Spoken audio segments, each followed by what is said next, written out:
That's good. Evening, brethren. It's good to be here with you, and I thank David for asking me to speak tonight. It's a pleasure to bring a devotional from the Word of God for you. The camera, as I say, is just for YouTube, for this family that meets on Sunday mornings. 3 families in America. Is that working? Yeah. Right. We're going to read from the book of Job. I thought, seeing as I did preaching the internet from Job, would do the second one. Used to be in the summers, I would take subjects that anyone gave me through the letterbox, a text, a passage, whatever, and somebody said the book of Job, 38 verses. So I did 3 sermons on it. Job chapter 2, please, and the first 8 verses.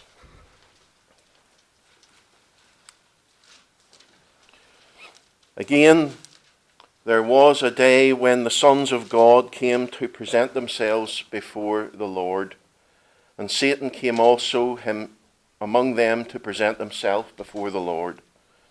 And the Lord said unto Satan, From whence comest thou? And Satan answered the Lord and said, From going to and fro in the earth, and from walking up and down in it. And the Lord said unto Satan, Hast thou considered my servant Job, that there is none like him in the earth, a perfect and an upright man, one that feareth God and escheweth evil? And still he holdeth fast to his integrity, though thou movest me against him to destroy him without cause. And Satan answered the Lord and said, Skin for skin, yea, all that a man hath will he give for his life. But put forth thine hand now and touch his bone and his flesh, and he will curse thee to thy face. And the Lord said unto Satan, Behold, he is in thine hand, but save his life. So Satan went forth from the presence of the Lord, and smote Job with sore boils from the sole of his foot unto the crown of his head. And he took a potsherd to scrape himself with, and sat down among the ashes. And the Lord will bless the reading of his inspired word to us. Job was a spiritual man. We looked at last time on Zoom. A spiritual man who was rich. We learned also that from the first chapter there is an unseen world, a world of God, a world of angels, spirits, and Satan. And what happens in the unseen world affects what happens in the material world. The 2 worlds are not disconnected, but they are entwined together. Now, in this spirit world, Satan, we are told twice in the book of Job, gets permission from God to unleash a salvo of misery and trouble upon Job. Job reacted,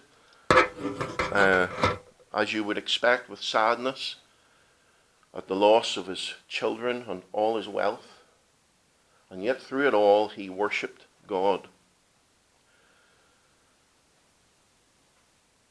Job freely admitted that it is God's prerogative to take back from us that which he has given. And Job's attitude was that he would love God even if God didn't bless him. The teaching was basically that Job's faith overcame the troubles because Job's faith was placed in God himself. Job's faith was not dependent upon the blessings that God had showered upon him. So henceforth the blessings could be removed and his faith remained the same because his faith was in God, not in the prosperity and the blessings. Job did well. He had lost much, but he kept his faith. But it's not over yet.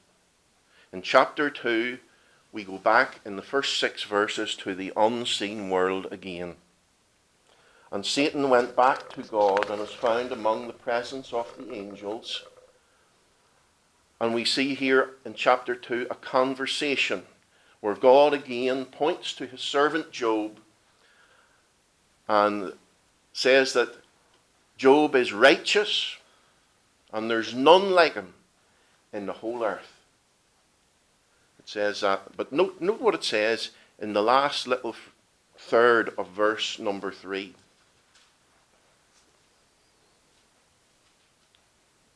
He fears God, eschews evil, and still he holdeth fast to his integrity, although you move me against him to destroy him without cause, it says. God says, without cause. Note that little phrase. There is no reason why this was happening to Job. Satan in verses 4 and 5 says, yes, flesh for flesh, all that a man has he'll give for his flesh or his life. Allow me to touch his body, and he'll curse you to your face. If Job's health, Satan believes, if Job's health is taken away, then he'll curse God to his face. See, Satan, we learn from this, Satan does not believe that Job's faith is in God. Satan believes that everyone has their price. Everyone has the button that they will push. There is a way, there is a means by which anyone, including Job, will curse God. So another test of Job's faith then follows to prove the faith of this holy man of God. God says, he's in your hand, but spare his life. This far, Satan, but no further. Limited by God. Satan is limited by God. So Satan goes from the presence of God, and Job's misery increases. A second salvo of affliction, verses 7 and 8. So Satan went forth from the presence of the Lord, and smote Job with sore boils from the sole of his foot to the crown of his head, and Job took him a potsherd to scrape himself with, and sat down among the ashes.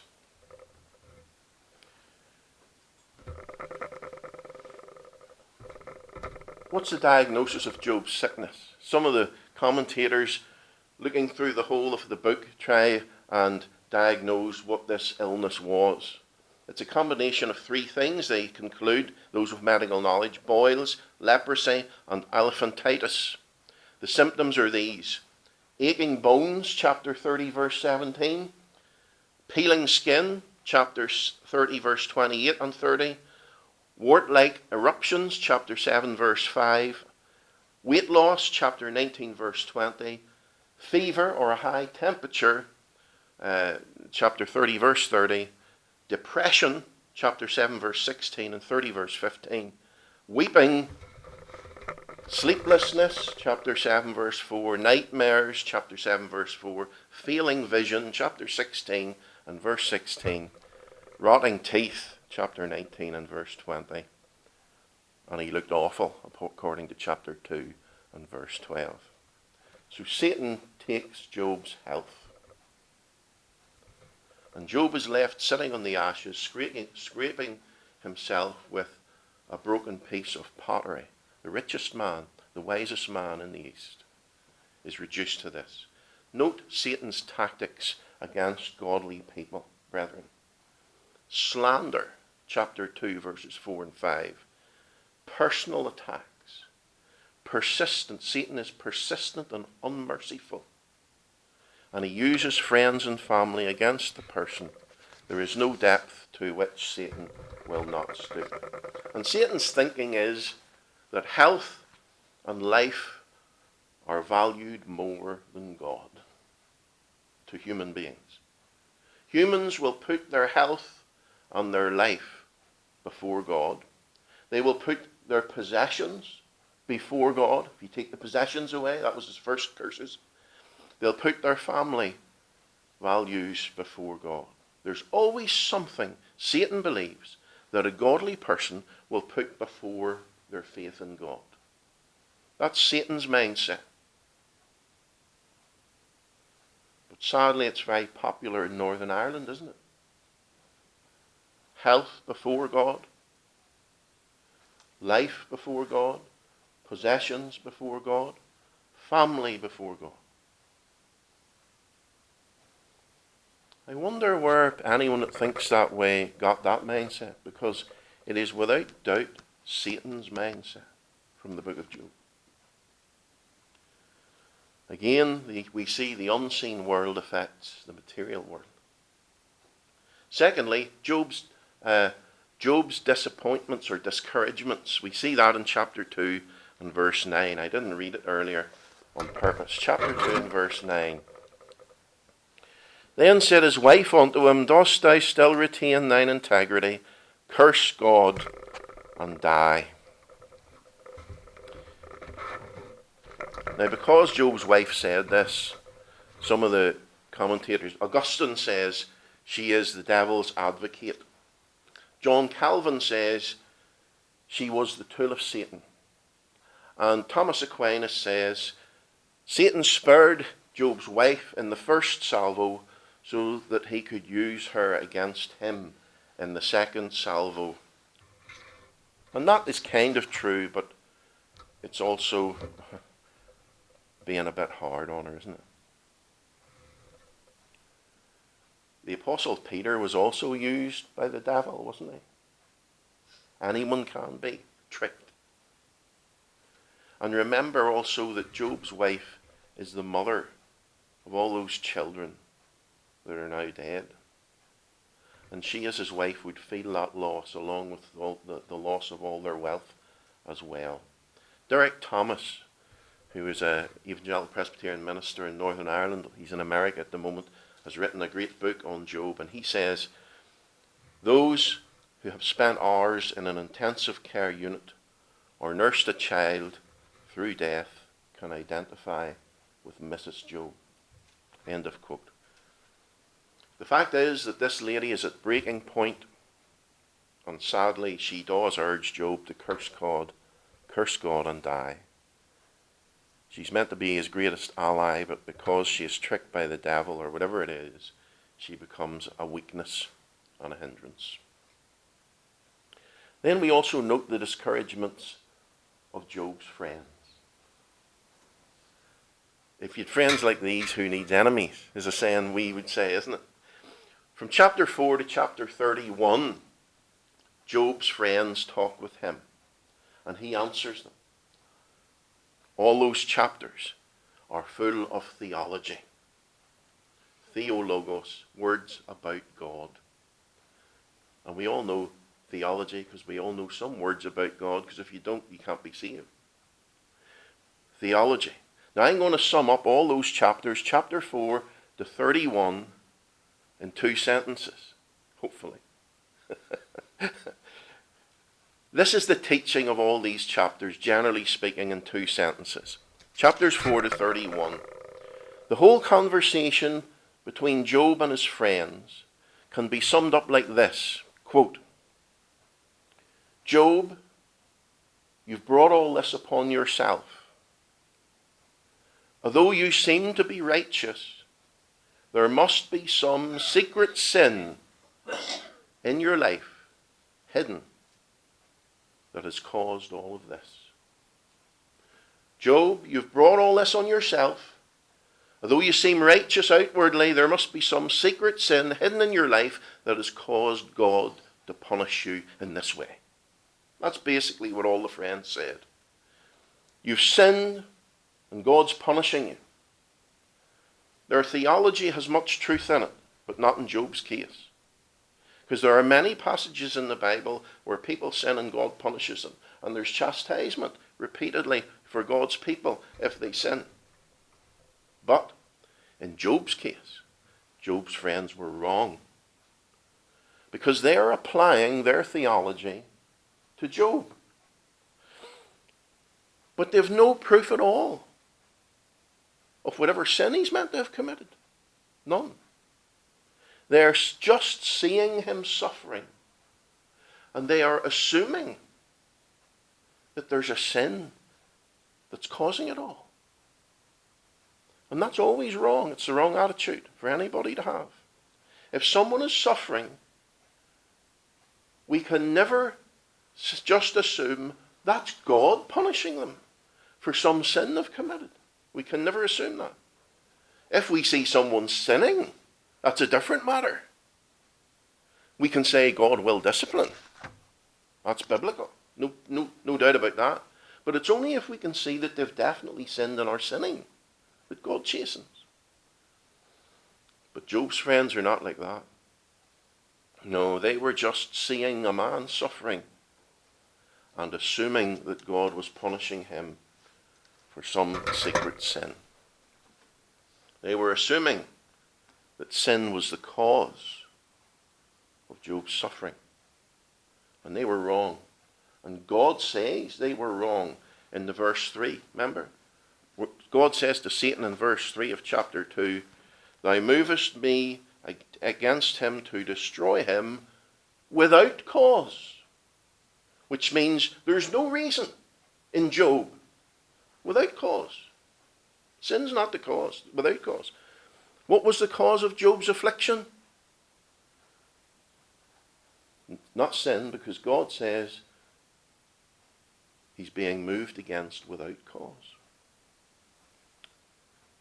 The only cause is Satan and his vindictiveness. And it wasn't Job's fault because he hadn't done anything wrong to deserve this judgment. It's just Satan being given liberty to test a man's faith. So if we see someone suffering, it doesn't mean they've done anything wrong automatically. Not at all. It doesn't mean they've sinned. Not at all. It can mean they've sinned. But you have to know that they've sinned before you assume that. Job, by the way, also blows away the prosperity gospel, doesn't he? The prosperity gospel. Colin Newquart says these words, "Jesus took our sins and our diseases, our cancer and our heartaches, so that believers can be in perfect health." End of quote. And if you're not, he goes on to say in his book, it's because you haven't faith or you haven't claimed it. What a load of baloney. Nonsense. It's not God's will that all Christians be in perfect health. Of course not. Naming and claiming it's got nothing to do with it. There's a saying a man called Oral Roberts used to say, "Something good is going to happen to you today." Oh, go and tell that to Job. It's not real at all. Tell that to the parent sitting beside their dying child in the hospital. Something's good's going to happen to you today. Nonsense. It's not true. It's not always true. Sometimes bad things happen to believers. And a lack of faith or not naming it and claiming it has got nothing whatsoever to do with it. The Apostle Paul was sick. Timothy was sick. Trophimus was sick. Epaphroditus was sick. Maybe they didn't have enough faith, eh? Nonsense. Prosperity, nonsense. The book of Job teaches, along with many other parts of the Bible, that God's people suffer. And it's nothing to do with secret sin. And it's nothing to do with a lack of faith. The unseen world, Job's discouragement. Thirdly, Job's reaction to all this. We see it in verses 9 and 10.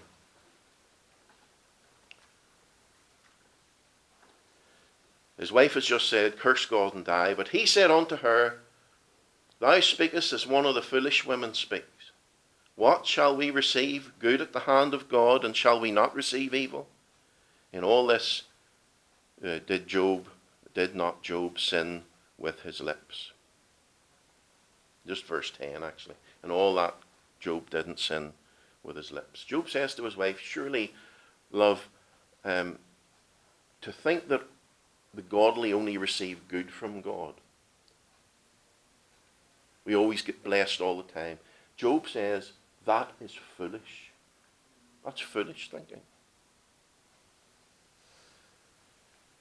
To think that nothing bad ever happens to believers is foolishness.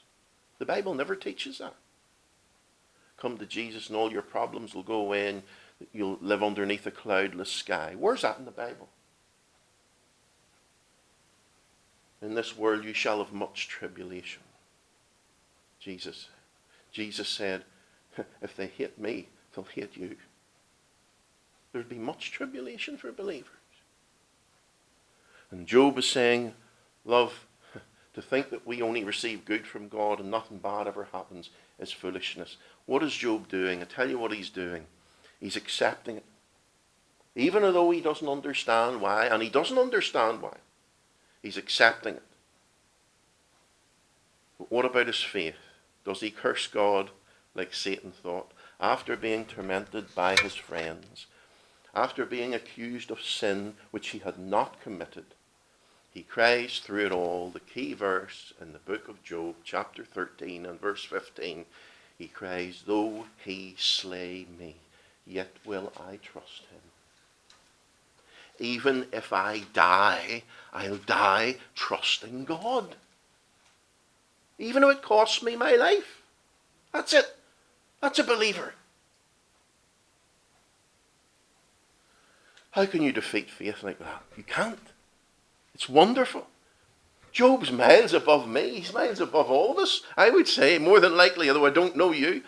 But why is Job's faith so strong? How do you think his faith's so strong? You know, it's because of what he believes. You know what he believes? It tells you what he believes in Job chapter 19. Let me read it to you. Here's why Job's faith's so strong. Job chapter 19, verse 21 to 26. I'll read it out. All my inward friends abhorred me. I'm in the right place. Yes. It's not chapter 19. Is it not? Chapter 19, 21 to 26. Oh, aye, 21, sir, verse 21.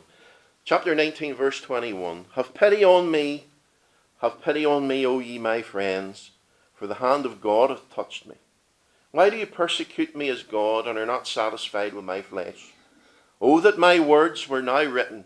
Oh, that they were printed in a book, that they were graven with an iron pen and laid in the rock forever. For I know that my Redeemer liveth, and that he shall stand at the latter day upon the earth. And though after my skin worms destroy this body, yet in my flesh I shall see God. That's why his faith is so strong, because of what he believes. He knew he had a Redeemer. He knew his Redeemer was alive. He knew his Redeemer was coming to stand on the earth in the end days, the last days, the first coming of Christ. And he knew that because of his Redeemer, even though he would die and worms would eat his body, he knew that in his flesh he would still see God. Isn't that amazing? This Old Testament saint, he believed in the Redeemer. He believed death is not the end. He believed in the resurrection of the body. And we'll see God all through the Redeemer, Jesus Christ. It's amazing. And that's when we realize that physical life is not the end, just the beginning, and death is not the end, then physical suffering can be borne with eyes upon eternity. With that type of faith. Job's faith defeated Satan the second time. You know why I think the book of Job was written? All scripture is given by inspiration of God. It's profitable for doctrine, reproof, correction, and instruction in righteousness. It was written because God wanted people to see what real faith in him can do and can endure. Thomas Watson the Puritan says, when you crush lavender, you find it is full of fragrance. You read the book of Job and you smell the lavender, don't you? A young Christian couple discovered the body of their murdered daughter in 1981 here in Northern Ireland. She was only 9 years old. Her name was Jennifer. That event might have completely destroyed those people. they were pastored by Derek Thomas, and he writes in his commentary on Job, I'm going to read it to you, just it's very short. When a young couple whom I know discovered the murdered body of their 9-year-old daughter Jennifer, it might have destroyed them completely. Both have found peace and strength in knowing Jesus Christ. Giving testimony to their faith, Jennifer's father writes, I lost my daughter Jennifer. She was only 9 years old at the time. She went out on her bicycle one day and didn't come back. And that is the last I saw of her, until her body was found in a dam a week later. I was comforted to know that even at her age, she was saved and that she was with the Lord. Hallelujah. Lavender, but crushed. Crushed. Horatio Spafford, David will know who that is, you probably will too, was an American lawyer and a Presbyterian church elder. And the fire in Chicago in America had ruined him, well, not ruined him, but damaged him financially a lot. So he sent his wife and his 4 daughters across the Atlantic to England on a ship. But halfway across, the ship on which his wife and 4 daughters were sailing collided with another ship and it sank, and over 200 people died. But his wife was rescued. And his wife was taken to England on another ship, and in those days there were no telephones, it was just little telegrams. And he received a telegram from his wife, and it said 2 words, saved alone. Saved alone. He lost 4 daughters in the shipwreck. Horatio Spafford got on the next ship, and he sailed across the Atlantic to go to England to see his wife, of course. And when they got to the place in the Atlantic where the ship had sunk, the captain told him. And it was at that very place in the Atlantic Ocean that Horatio Spafford sat down and penned these words, when peace like a river attendeth my way, or sorrows like sea billows roll, whatever my lot, thou hast taught me to know, it is well with my soul. Job, why don't you curse God and die? Why don't you give it up? You've lost everything.